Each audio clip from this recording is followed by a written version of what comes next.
নমস্কার বন্ধুরা, চলে এলাম আজ আবার একটা নতুন ভিডিও নিয়ে। আমার চ্যানেলে সবাইকে স্বাগত। আজ আমি মূলো, কুমড়ো, বেগুন, আলু, শসা দিয়ে একটা তরকারি রেসিপি শেয়ার করব। দেখুন, আমার সঙ্গে থাকুন। এই দেখুন, মূলো, বেগুন, কুমড়ো, আলু, শসা আর কাঁচা লঙ্কা নিয়েছি। এর সাথে আমি মুগ ডালের বড়ি নিয়েছি। মুগ ডালের বড়ি ভেজে এই তরকারিতে দেব, তাই এটাও নিয়েছি। আমার সঙ্গে থাকুন।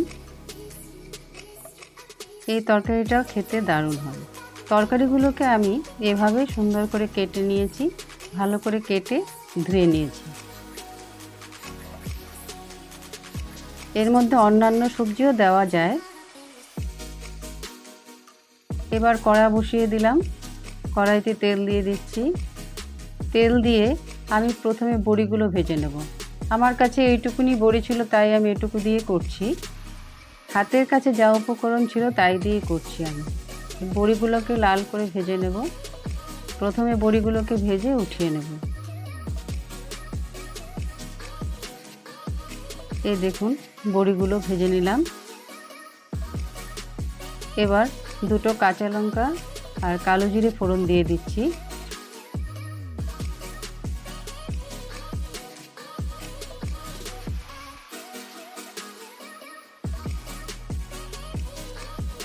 এখানে অনেকে পাঁচ ফোড়নও দেন, আমরা কালো জিরেটাই বেশি পছন্দ করি, তাই কালো জিরে কাঁচা লঙ্কা ফোড়ন দিয়েছি।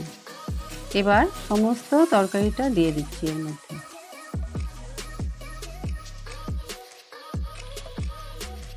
এর মধ্যে অন্যান্য সবজিও মেলানো যায়, যেমন মিষ্টি কুমড়ো তো আমি দিয়েছি, মিষ্টি আলু দেওয়া যায়, ঝিঙে দেওয়া যায়। হলুদ দিয়ে দিলাম, স্বাদ মতো নুনও দিয়ে দিয়েছি।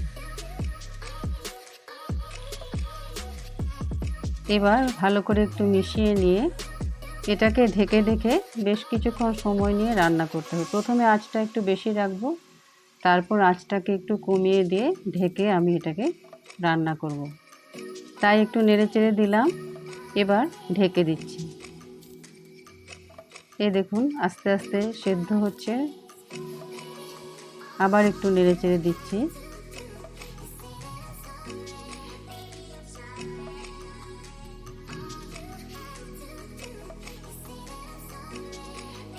বেশ সময় ধরে ঢেকে ঢেকে এটাকে রান্না করে নেব। প্রায় হয়ে আসছে।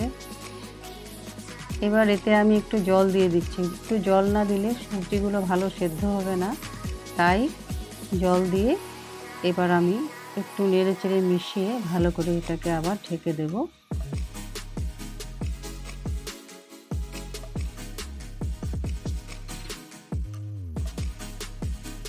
এই দেখুন কি সুন্দর মেশা মেশা হয়েছে।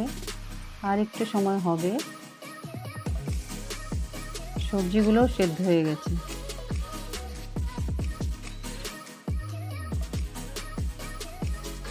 এবার এতে আমি একটু চিনি দিয়ে দিচ্ছি। চিনিটা অপশনাল, পছন্দ না করলে দেবেন না। এই ধরনের তরকারিতে মিষ্টি দিলে দারুণ লাগে খেতে।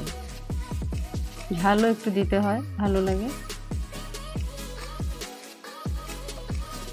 এবার একটু মিশিয়ে দিচ্ছি।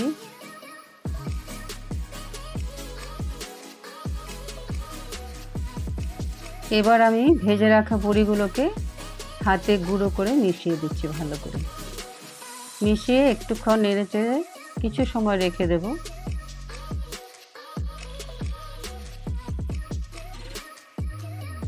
এই দেখুন, ভালো করে মিশিয়ে দিচ্ছি। এবার সুন্দর করে নেড়ে চেড়ে একটু সময় রাখবো এটাকে।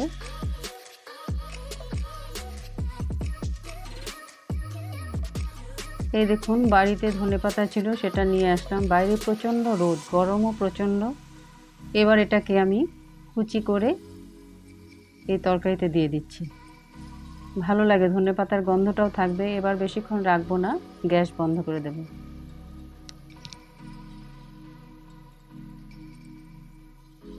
মিশিয়ে নিয়ে আমি গ্যাসটা বন্ধ করে দিচ্ছি। এই দেখুন, তৈরি হয়ে গেছে আমার এই তরকারি।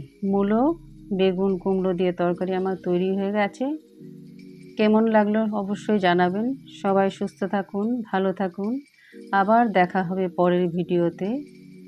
আপনারা এভাবেই আমার পাশে থাকুন, আর অবশ্যই এটা করে দেখবেন, খেতেও দারুণ হয়।